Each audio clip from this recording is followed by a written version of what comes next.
Olá, eu sou o pastor David Paniago e hoje vamos meditar sobre 1 João, capítulo 4, versículo de número 9. O versículo nos diz assim: Nisto se manifestou o amor de Deus para conosco, que Deus enviou seu Filho unigênito ao mundo, para que por ele vivamos. Mais uma vez, nisto se manifestou o amor de Deus para conosco, que Deus enviou seu Filho unigênito ao mundo, para que por ele vivamos. Primeira parte do versículo. Nisto se manifestou o amor de Deus para conosco. O Deus que é amor, versículo 8, nos amou, versículo 10, e expressou seu amor enviando seu Filho ao mundo. O texto áureo da Bíblia nos diz, em João 3,16, porque Deus amou o mundo de tal maneira que deu o seu Filho unigênito, para que todo aquele que nele crê não pereça, mas tenha vida eterna. O amor de Deus, ele foi manifestado, isto é, tornou-se claro, real e eficaz para conosco, através da entrega do seu Filho unigênito. O amor não começa com a nossa iniciativa de amar a Deus. Não foi por isso que ele enviou o seu Filho, mas com Deus nos amando. Está escrito em 1 João 4,10. Nisto está o amor, não em que nós tenhamos amado a Deus, mas que ele nos amou a nós. Diferente do amor humano, que muitas das vezes é condicional, o amor divino é muito superior, pois ele se manifesta de maneira incondicional. Em Romanos 5,8, está escrito, o apóstolo Paulo escreve: mas Deus prova o seu amor para conosco, em que Cristo morreu por nós, sendo nós ainda pecadores. A palavra grega usada para descrever o amor de Deus, nesse trecho, é ágape. Esse tipo de amor é absolutamente singular, já que ele não depende da virtude do objeto a ser amado. O amor de Deus, ele não consiste em palavras, mas ações. Deus não apenas diz que nos ama, Deus prova que nos ama. O amor verdadeiro é provado pelo autossacrifício.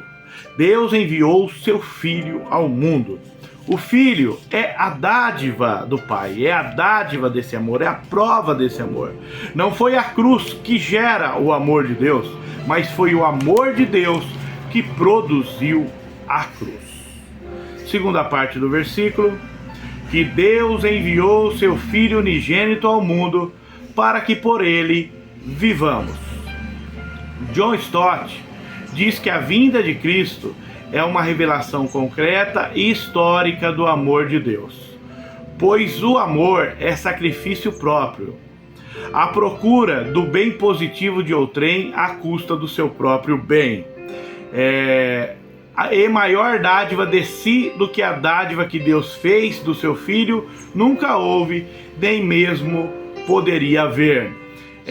Esse pensamento aqui que John Stott revela acerca do amor de Deus tem uma referência em um dos versículos do Salmo 15, que fala: aquele que mesmo que jure por dano seu, não muda, mas persevera, né? Então Deus, mesmo tendo que sacrificar seu Filho Jesus, ele não pensa duas vezes e envia o seu Filho unigênito. A questão do Filho unigênito. Cristo é o único Filho nascido, no sentido de que não temos irmãos. Hebreus 11:17. O termo grego monogenes pode indicar único gerado, ou seja, o único filho da sua espécie. Nós somos seus filhos, sim, mas por adoção. Isso demonstra a natureza ímpar de Cristo, que foi feito o único Salvador e mediador entre Deus e os homens. Ele é ímpar. Como ímpar, é a sua dádiva aos homens, pois eles chegam a participar da sua própria natureza. Pedro que escreve a respeito dessa natureza divina. Ele foi enviado em favor de todo mundo, não somente daqueles que aceitaram a fé, mas a todos os habitantes dessa esfera terrestre. Está escrito em 1 João 2,2.